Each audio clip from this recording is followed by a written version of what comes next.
중개대상물입니다. 중개대상물. 공인중개사법 전체에서 용어정의와 중개대상물이 가장 어렵습니다. 어려운 이유가 논란의 여지가 많습니다. 법조문에 없고 판례가 없는 것들이 시험에 나올 수 있기 때문에 그렇습니다. 이 부분이 시험에는 한 문제씩 반드시 출제됩니다. 그 외에는 공인중개사법은 어려운 점은 거의 없죠. 자, 그래서 중개대상물 보겠습니다. 중개대상물. 우리 교재 이것만 다 소화하셔도 90점 이상은 받습니다. 작년에 제 친구가 벼락치기로 2차만 했는데 기본수도 안 듣고 이게 문제만 제가 쓴 문제만 풀어가지고도 80점 받았다 하더라고요. 그래서 이것만 정확하게 알면은 충분히 90점 이상은 받을 수 있습니다. 교재에 있는 것만 알면. 특히 어려운 거 사이드에 있는 거는 가급적이면 배제시켰습니다. 이때까지 많이 출제됐던 부분만 했고 거의 출제 가능성 없는 것은 과감하게 배제를 시켰습니다. 자, 중개대상물인데 법조문에는 보면 중개상물이 토지, 그 다음에 건축물, 그 밖의 토지의 정착물,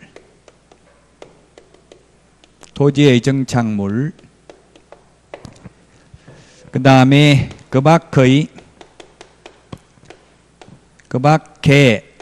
대통령령이 정하는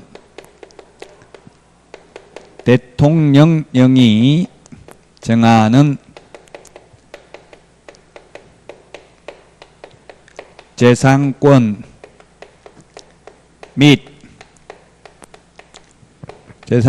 및 물건입니다.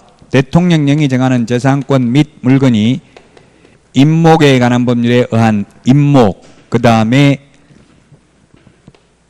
공장재단, 그 다음에 광업재단, 이런 게 있습니다. 자, 그래서 토지는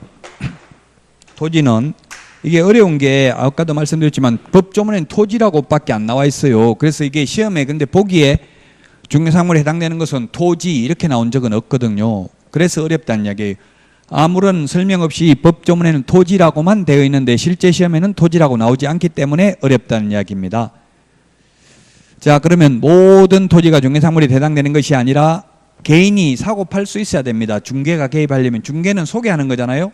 소개하려면 일단 사고 팔 수 있어야 됩니다. 따라서 사고 팔 수가 없는 국공유 재산은 중개상물이 아닙니다. 토지라 하더라도. 그래서 시험에 이때까지 나왔던 걸 보면 무주부동산, 주인 없는 토지는 토지라도 중개상물이 될 수 없다. 그 다음에 또 시험에 나왔던 게 미채굴 광물. 미채굴 광물은 광업법 제2조에 의하면 국가가 광물 채굴권이 있습니다. 개인 땅 밑에 석탄, 석유가 매장되어 있어도 이건 개인 게 아니라 국가 겁니다. 그래서 미채굴 광물 중개상물이 아닙니다. 그 다음에 하천의 범람으로 인하여 하천화된 토지, 포락지입니다. 포락지.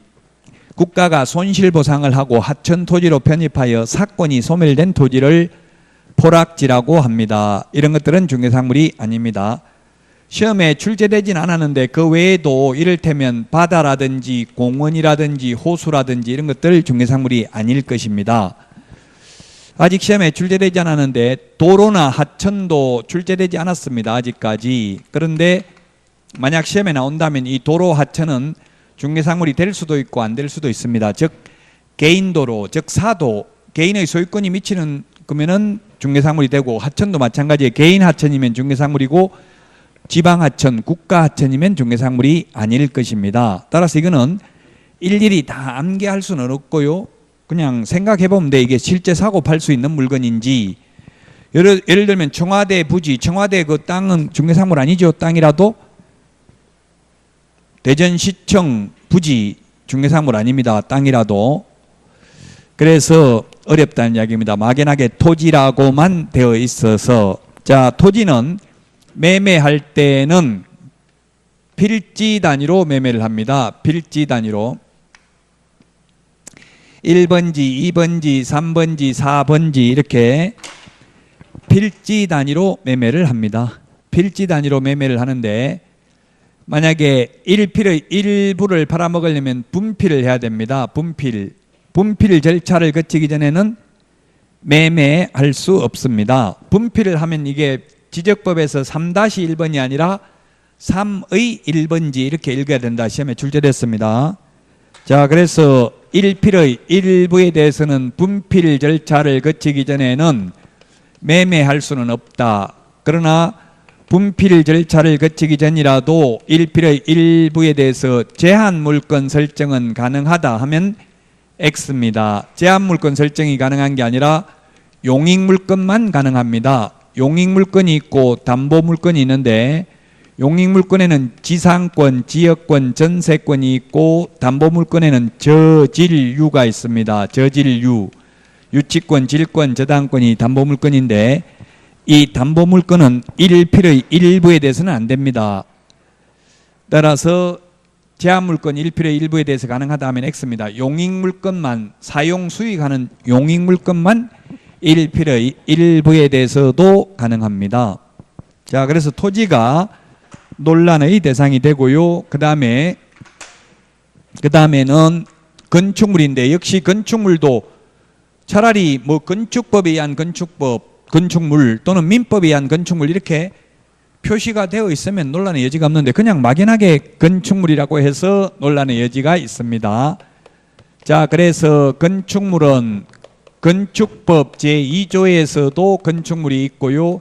민법 99조 1항에서도 건축물이 있습니다. 건축법 제2조 1호에 보면 건축물이란 지붕과 벽 또는 기둥이 있는 것을 건축물이라고 합니다. 민법 99조 1항에서는 따라서 건축법에서는 벽이나 기둥은 둘 중에 하나만 있어도 되고요. 지붕은 반드시 있어야 됩니다. 근데 민법에서는 이 세 가지 다 있어야 된다. 지붕, 벽, 기둥이 모두 다 있어야 된다는 게 판례입니다. 민법 99조 1항에서는. 자, 따라서 우리 주유소에 기름 넣으면 세차해주는 소지 이동식 세차장 구조물은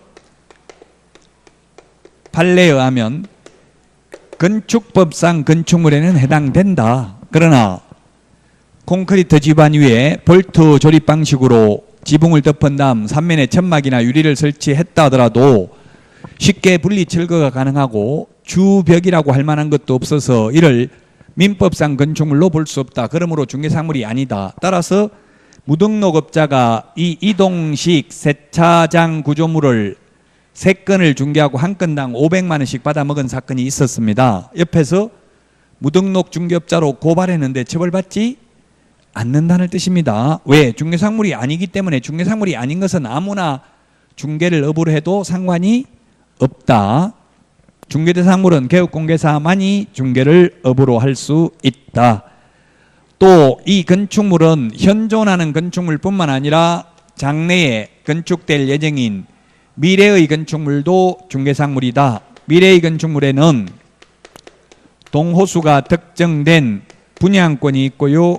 그 다음에 입주권이 있는데 동호수가 특정된 분양권은 미래의 건축물로서 중개상물에 해당된다. 자, 그런데 입주권은 중개상물 되냐 안 되냐 이렇게 시험에 나온 적이 있었어요. 이 출제위원들도 헷갈려가지고 해마다 이 신청이 용어정의와 중개상물에서 됩니다.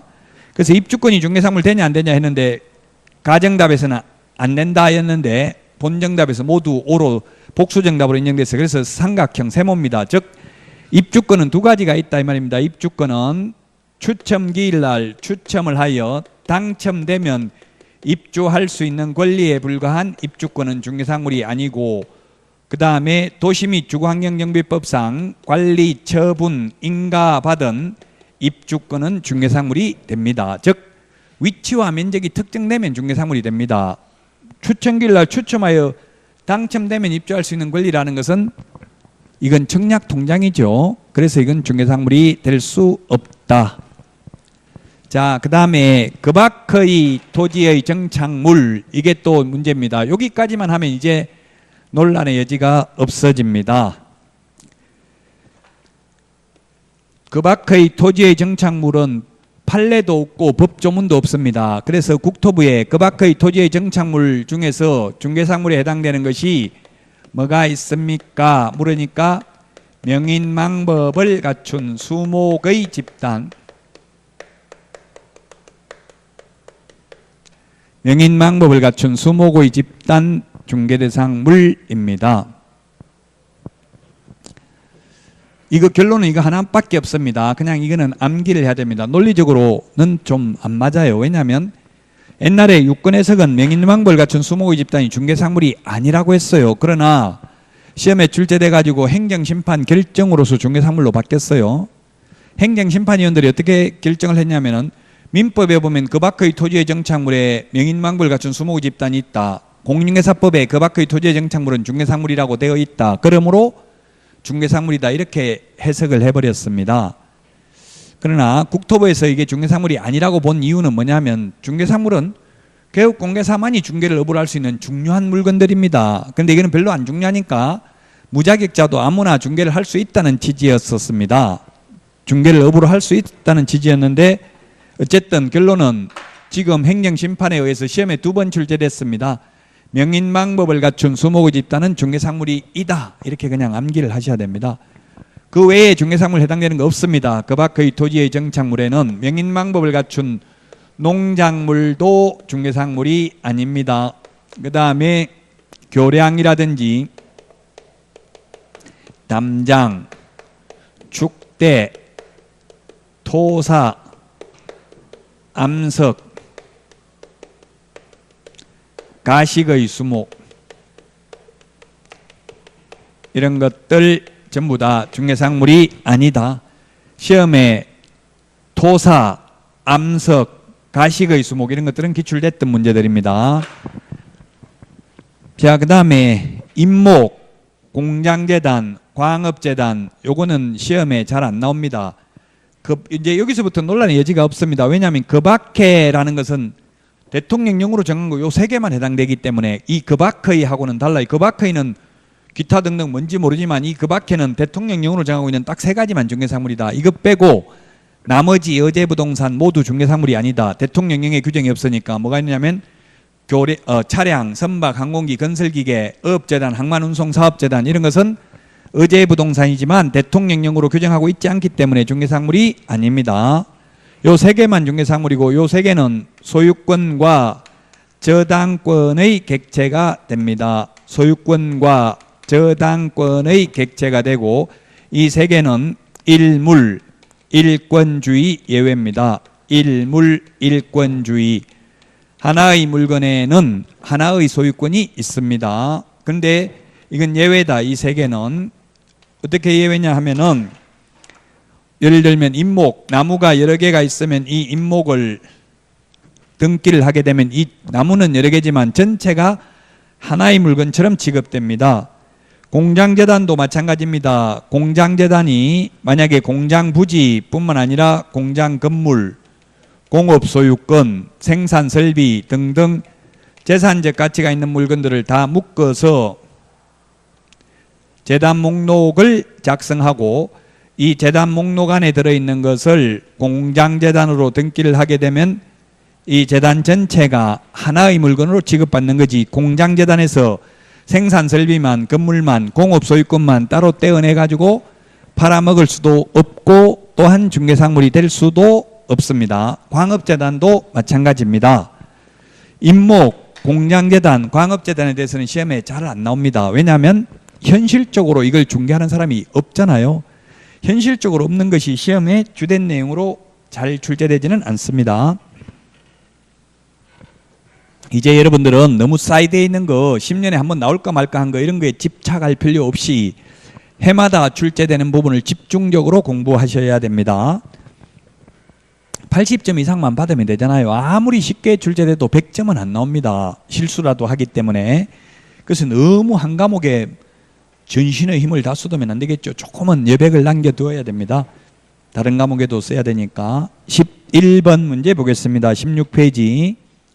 자, 중개사물에 포함되지 않는 것은 했는데, 기억, 피분양자,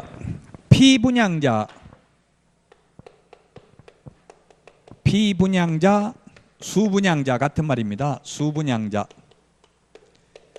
피는 분양을 당한 사람이 뜻이고요. 수분양자는 받을 숫자, 분양받은 사람을 수분양자라고 합니다. 우리 민법에서 수권행위, 대리권은 수권행위가 있어야 되죠. 대리권이 성립하려면은 수권이라고 할 때 이 수권은 뭐냐면 줄 숫자입니다. 대리권을 주는 것을 수권행위라고 합니다. 이게 수분양자 할 때 수는 받을 숫자입니다. 분양을 받은 사람을 말합니다. 한자는 완전히 달라요. 그래서 분양받은 사람, 즉 수분양자, 분양받은 사람, 피분양자가 정해져 있으니까 동호수가 특정됐으니까 미래이건축물로서 중개사물이죠. 기억은. 근데 니은, 이게 판례입니다. 니은 디귿다. 이걸 니은 디귿을 합해서 뭐라고 부르냐면 우리는 권리금이라고 불러요. 권리금. 권리금은 판례가 뭐라고 했냐면, 예를 들면 권리금 1억을 받도록 알선하면서 그 1억 중에서 9천만 원을, 예를 들면 지금 현 임차인이 권리금 1,000만 원만 받아주세요. 만약 권리금 더 받으면 개업공개사님 다 먹어도 좋습니다. 이렇게 약속을 한 거예요.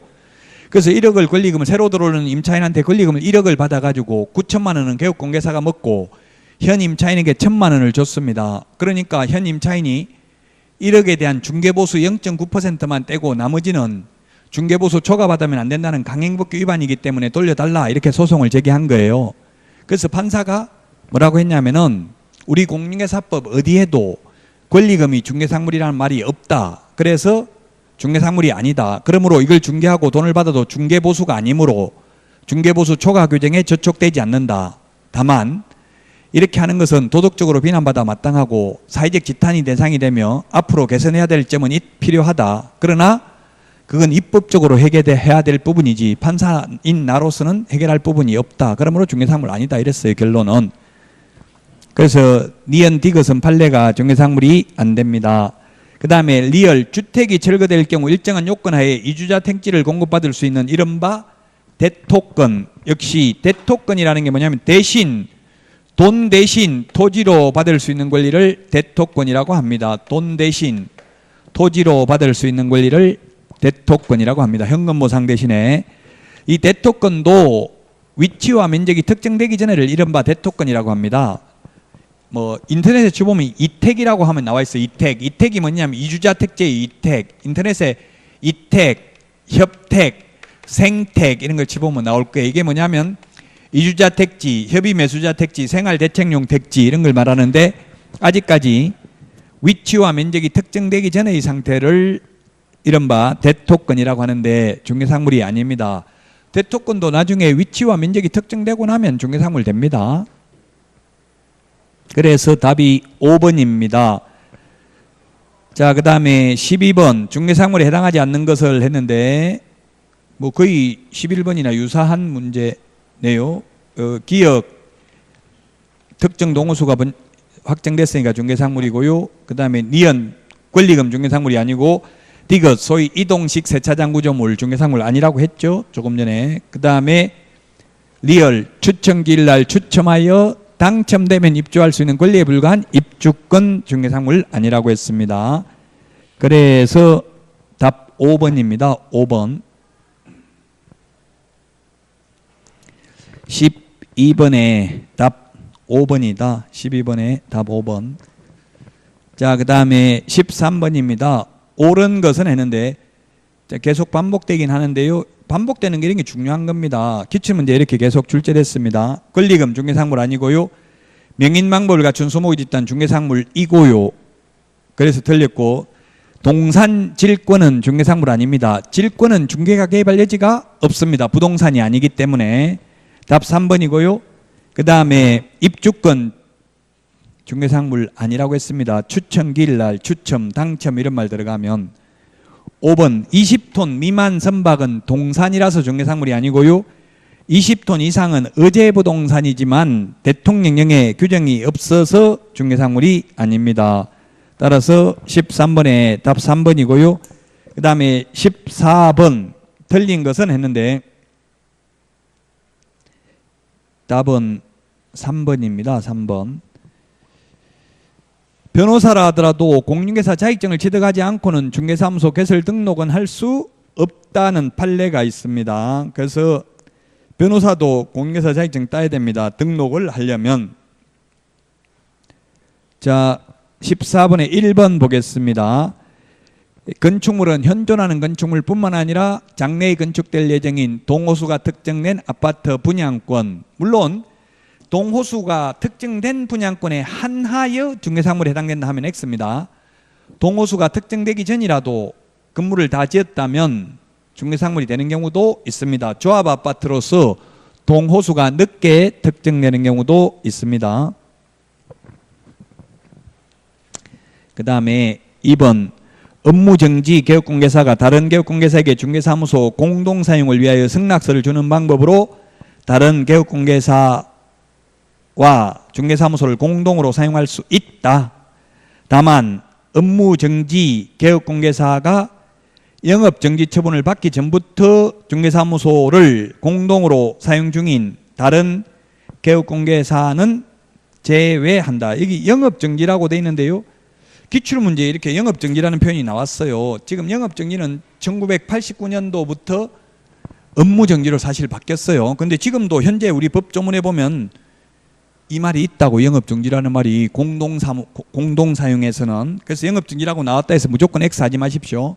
지금 현행 법조문에 입법의 불비입니다. 영업정지라는 말이 있어요.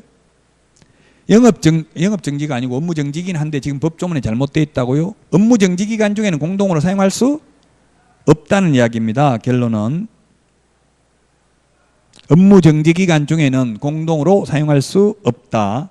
근데 지금 법조문에 영업정지라고 되어 있다. 이 책이 잘못된 게 아니라 법조문이 잘못되어 있습니다. 악법도 법이라고 법조문에 영업정지라고 되어 있으니까 그대로 출제하더라도 틀리다고 하면 안 됩니다.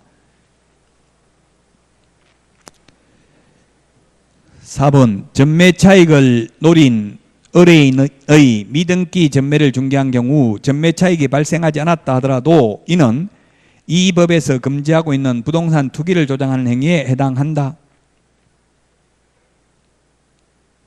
예, 그렇습니다. 비록 전매 차익을 올리지 못했다 하더라도 예를 들면 A가 B에게 1억에 팔았고 B는 다시 C에게 1억에 팔았습니다. 그런데 A에서 바로 C로 미등기 전매를 해버렸으면 비록 B는 전매 차익을 올리지는 못했다 하더라도 한 푼도 남는 건 없다 하더라도 미등기 전매를 했기 때문에 그 자체가 투기를 목적으로 한 것이기 때문에, 탈세를 목적으로 한 것이기 때문에 금지 행위에 해당합니다. 투기 조장에 해당합니다. 5번 공인중개사인 개업공개사는 그 사무소 명칭에 공인중개사 사무소 또는 부동산 중개라는 문자를 사용해야 되고, 사용 안 하면 100만 원 이하의 과태료고요. 무등록업자가, 무자격자가 만약에 공인중개사 사무소 이런 말을 쓰게 되면 1년 이하의 징역이나 1,000만 원 이하의 벌금에 처하게 되겠습니다. 따라 틀린 거 3번입니다. 변호사는 공인중개사 자격증 취득하지 않고는 중개사무소 개설 등록을 할 수 없습니다. 자, 그 다음에 15번입니다. 중개사물 아닌 것 계속 중복되기 때문에 답만 2번 말씀드리겠습니다. 권리금 중개사물 아니라고 말했습니다. 2번이 답이고요. 16번 용어정의 틀린 것은 했는데 1번입니다. 1번 개업공개사라 함은 공인중개사 자격을 가지고 중개를 업으로 하는 자를 말한다. 자격 안 가지고 중개업 하는 사람도 있어요. 누가 있나요? 여기에 중개인, 소위 중개인도 있죠. 예, 용어정의 지워버렸네요. 개업공개사의 종별에는 법인인 개업공개사, 공인중개사인 개업공개사 법 7638호 부칙 제6조 2항의 규정에 의해서 등록을 한 것으로 보는 자, 소위 중개인도 있습니다. 그래서 개업공개사의 용어정의는 그냥 등록을 한 자라고 했습니다. 그래서 16번 1번이 정답이 되겠습니다.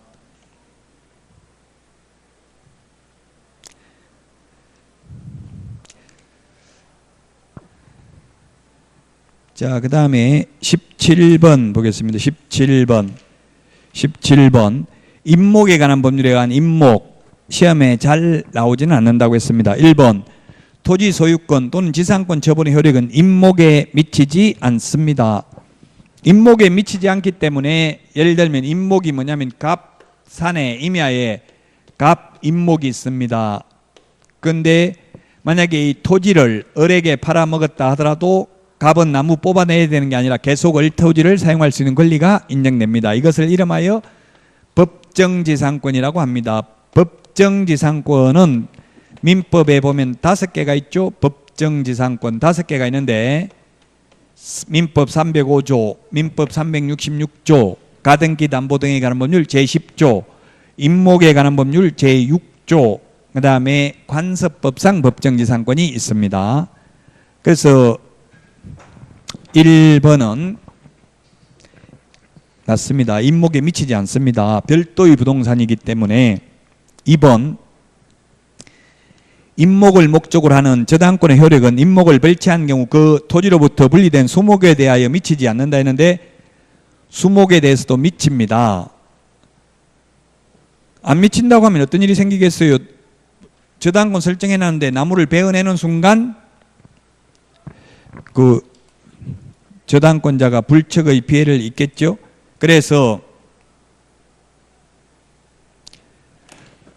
베어낸 경우에 그 토지로부터 분리된 수목에 대해서도 미칩니다. 따라서 저당권자는 그 나무 매각 대금을 먼저 받아갈 수가 있습니다. 2번이 틀렸습니다. 미치지 않는다 했는데 미칩니다. 수목을 베어낸 경우에, 임목을 베어낸 경우에 벌채가 베어냈다, 벌채. 지금 법조문에는 베어냈다, 베어낸 경우 이렇게 되어 있습니다. 옛날에 벌채를 모든 법을 바꿀 때는 한글로 바꾸고 있죠. 그래서 2번이 정답이고 3번 임목의 경매 기타 사유로 인하여 토지와 그 임목 소유자가 각각 다른 소유자에게 속하게 되는 경우에는 토지 소유자는 임목 소유자에 대하여 지상권을 설정한 것으로 봅니다. 이름하여 법정지상권. 4번 임목에 대한 등기에 관하여 이 법에 특별히 규정되어 있는 경우를 제외하고는 부동산 등기법을 준용한다, 적용합니다. 당연히. 5번 지상권자에게 속하는 임목이 저당권의 목적이 되어 있는 경우에는 지상권자는 저당권자의 승낙 없이 그 권리를 포기하거나 계약을 해지할 수 없다. 맞습니다. 시험에 잘 안 나오니까 임목은 그냥 참고로 보시면 되겠습니다. 18번 중개사물이 될 수 있는 것은 몇 개인가 했는데 정답은 3번입니다. 뭐 전부 중복되는 문제인데 첫 번째는 대토권 중개사물 아니라고 했고요. 그 다음에 두 번째 미래의 건축물 동호수가 특정된 분양권 중개사물이라고 했고요. 세 번째 추첨, 당첨 이런 말 나오면 중개사물 아니라고 했어요. 입주권. 관리처분 인가 이런 말 나오면 중개사물 되고요. 임목 중개사물이고요. 그 다음에 광업재단, 공장재단 중개사물입니다. 따라서 답 3번입니다. 중개사물 될 수 있는 것은. 될 수 없는 것은 대토권하고 세 번째 있는 입주권이 되겠습니다. 자, 그 다음에 19번입니다. 19번.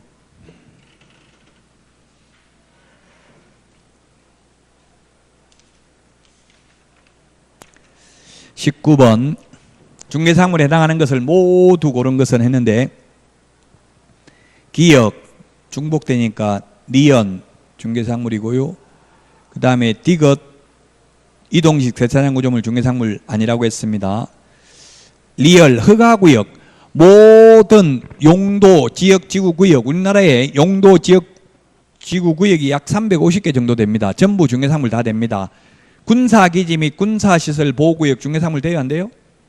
됩니다. 사유지라면 사유지다 국유지다 이런 말이 없고 단지 군사시설 보호구역 내의 토지 이렇게만 나오면 그건 중개사물 된다고 해야 됩니다. 국유지 개인게 아니라면 물론 안 되겠지만 예를 들면 군부대 땅 그 자체는 국가 거라서 중개사물이 안 되는 거지 군부대 주위에 있는 군사기지 및 군사시설 보호구역 다 중개사물 됩니다. 뭐 예를 들면 김포공항 주변에 있는 땅들 이런 것들 중개상물됩니다. 이게 모든 용도 지역 지구 구역은 공법상 제한이 있는 거고요. 또 사법성 제한이 있는 압류된 땅, 가압류, 가처분, 전세권 설정 등기된 거, 지상권 설정되어 있는 경우 분묘기지권이 있는 토지도 중개상물 되죠. 다 됩니다. 사법상 제한이 있다 하더라도. 자, 그래서 19번의 답 4번입니다. 20번. 자, 1번에 보면 이중소속 안 됩니다. 이중소속. 될 수 있다 했는데 틀렸죠? 이중소속이 안 됩니다. 이중소속. 이중이라는 말이 53번. 그 우리 교과서 지금 맨 뒤에도 한번 적어놨으니까 맨 뒤에 53번 한번 찾아봅시다. 맨 뒤에 366페이지. 366페이지. 앞에 우리 암기하는 프린터 내드렸던 걸 다시 책 뒤에 한 번 더 적어놨어요. 분실할까봐. 여러분들 분실해도 이제 시험장에 갈 때 맨 뒤에 있는 거 요것만 만약에 분실하고 없으면 찢어가서 다 암기하시면 80점은 받을 수 있습니다. 그게 366페이지 맨 밑에 53번 맨 밑에 까만 별표에 보면 이중이라는 말을 정리하는데 시험에 반드시 한 개 지문 이상 출제됩니다. 이중이라는 말이. 그래서 꼭 정리를 해야 됩니다. 이런 거는. 이중 등록.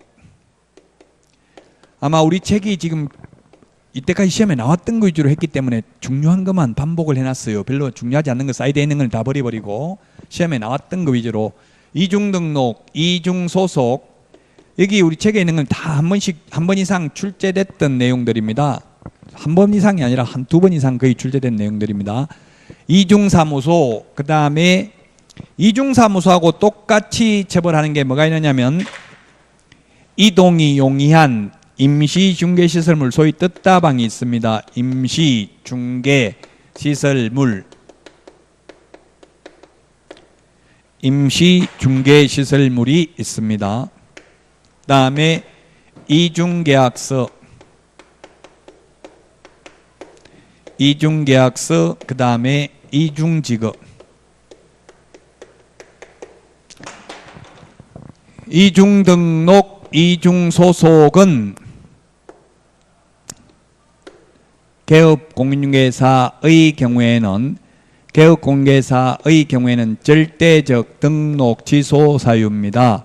소속공인중개사의 경우에는 이중소속을 하면 자격정지 처분을 받고 자격정지 기간 중에 이중소속을 하면 자격 취소하여야 합니다.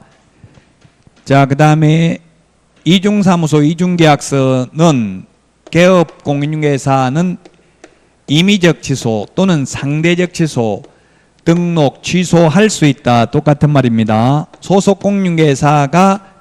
소속공인중개사가 이중 계약서를 작성하게 되면은 자격정지 사유에 해당이 됩니다. 자, 그 다음에 이중지급, 겸업을 하게 되면 이중지급이라는 말을 쓰지 않고 보통 겸업이라는 말을 많이 쓰죠. 겸업하고 이중지급하고 같은 말입니다. 이중지급을 가지게 되면은 개인개업공인중개사는 탑법에서 규제하지 않는 한 적법행위입니다. 탑법에서 규제하지 않는 한 적법행위고,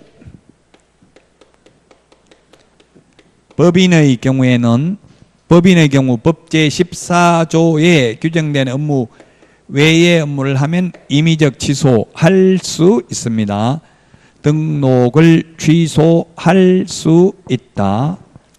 자, 그 다음에 이중등록, 이중소속, 이중사무소, 임시중개시설물 뜻다방까지 모두 1년 이하의 징역이나 1,000만 원 이하의 벌금입니다. 그러나 이중계약서는 징역벌금 대상이 아니라는 점을 주의해야 됩니다. 물론 겸업도 마찬가지고요. 시험에 반드시 출제됩니다. 이중이라는 말 들어가는 거. 그래서 366페이지 우리 교과서 53번 별표해놓고 53번은 위에 있는 교육제도도 반드시 한 문제 출제되죠. 교육제도도.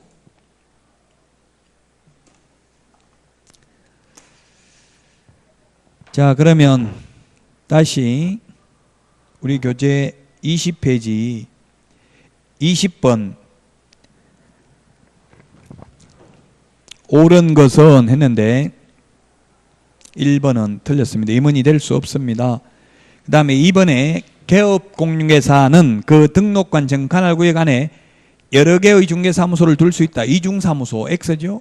하나밖에 안 됩니다. 사무소 하나밖에 안 되는데 다만 법인인 경우에는 주된 사무소가 속한 시군구를 제외한 시군구별로 분사무소를 둘 수 있습니다. 분사무소도 역시 1개소를 초과할 수는 없습니다.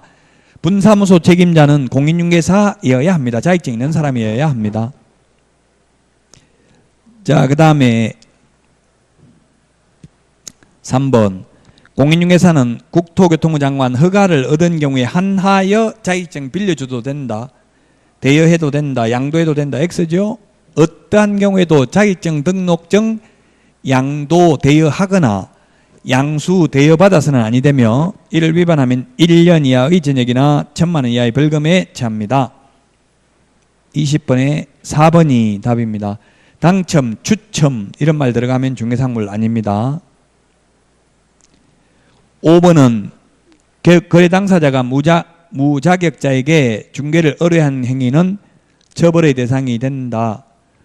의뢰만 해도 처벌의 대상이 되지 않습니다. 다만 무등록업자는 3년 이하의 징역이나 3,000만 원 이하의 벌금이지만 무등록업자에게 의뢰한 의뢰인은 처벌받지 않는다는 게 판례입니다. 만약에 무등록업자에게 의뢰한 의뢰인도 처벌받는다고 하면 의뢰인들은 일일이 그 등록관청에 이 사람 진짜 등록한 개업공개사 맞느냐 일일이 확인하고 들어가서 의뢰해야 되겠죠. 그래서 의뢰인은 무등록업자에게 의뢰했다고 해서 처벌받는 것은 아니다. 20번의 답 4번입니다. 21번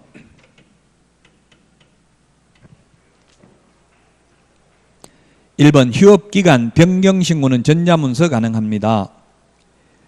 그 다음에 1번이 정답이고 2번 소속공개사는 업무개시일로부터 7일 이내에 인장 등록하는 게 아니라 업무개시 전에 인장 등록해야 됩니다. 2번은 고용을 한 때에는 10일 이내가 아니라 업무개시 전에 고용신고입니다. 고용관계 종료신고가 10일 이내입니다. 그 다음에 법인인 개업공개사의 분사무소 이전 신고는 이전 후 분사무소 관할 등록관청이 아니라 주된 사무소 등록관청에 신고합니다. 우리 핵심 비교정리 프린터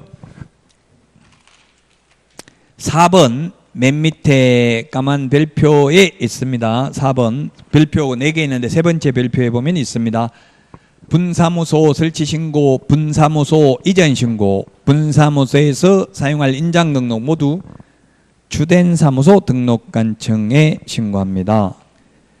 5번 직무교육 내용은 중개보존의 직무수행에 필요한 직업윤리 등이며 교육시간은 5시간 이상 6시간 이하이다.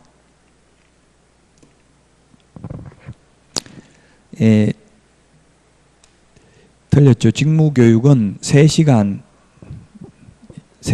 이상. 우리 그게 53번 핵심 비교정리 프린터 53번에 있죠. 3시간 이상 4시간 이하입니다. 3시간 이상 4시간 이하가 되겠습니다. 자, 21번 거기 1번이 있는데 전자문서 가능 불가능.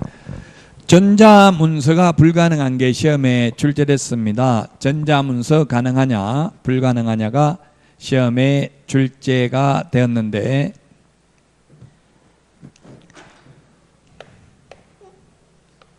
전자문서 불가능.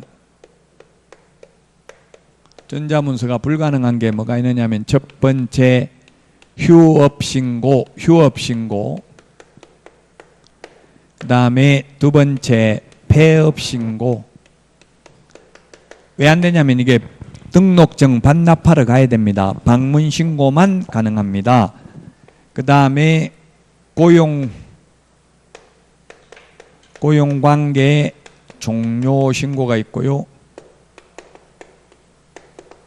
고용관계 종료신고가 있고 그 다음에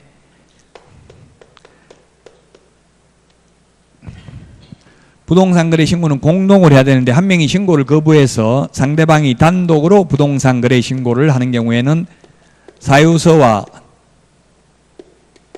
계약서 사본을 제출하러 가야 됩니다. 물론 계약 일방 당사자가 국가 등이어서 국가 등이 단독으로 부동산 거래 신고를 하는 경우에는 사유서와 계약서 사본 제출하러 갈 필요 없기 때문에 전자문서 가능합니다. 정정신청서는 법정 서식이 없고 신고 필정에 정정사항을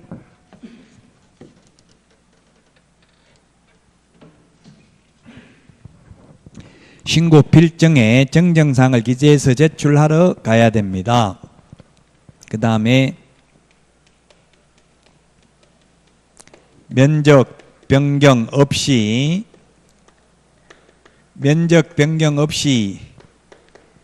가격을 변경하는 경우에도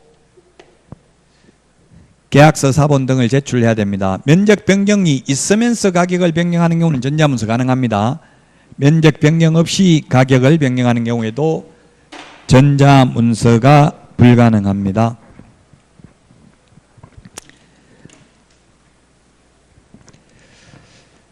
자, 그 다음에 22번입니다.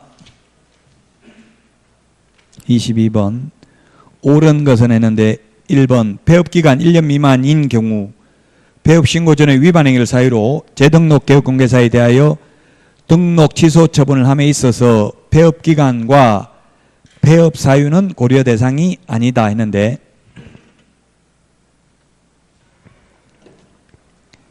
폐업기간과 폐업 사유를 고려해야 됩니다.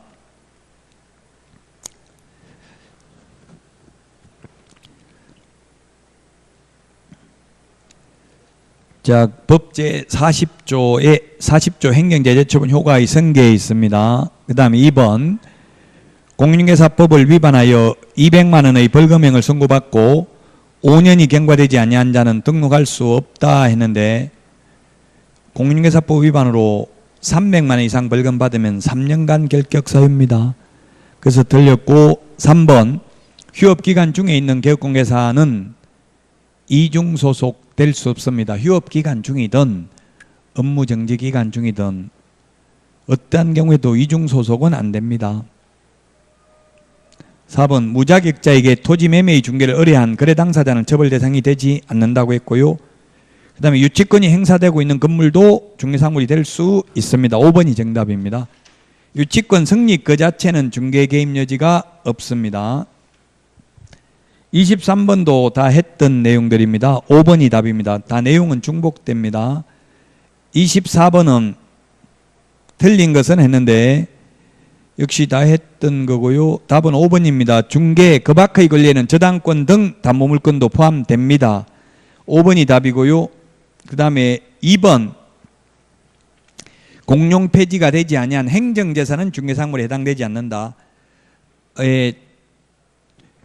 그 시험에 거의 나오진 않는데요. 국유재산 중에는 국유재산은 보면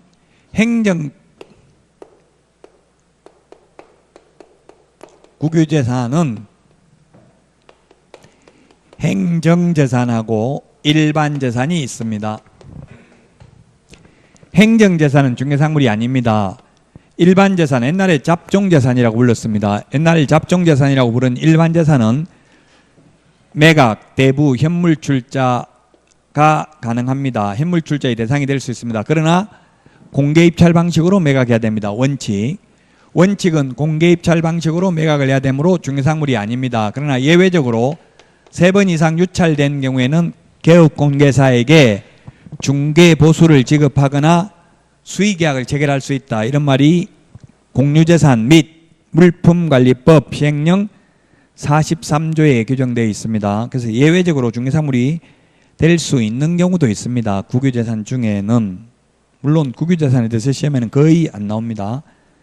24번 답 5번입니다. 쉬었다가 23페이지 공인중개사 제도부터 하도록 하겠습니다.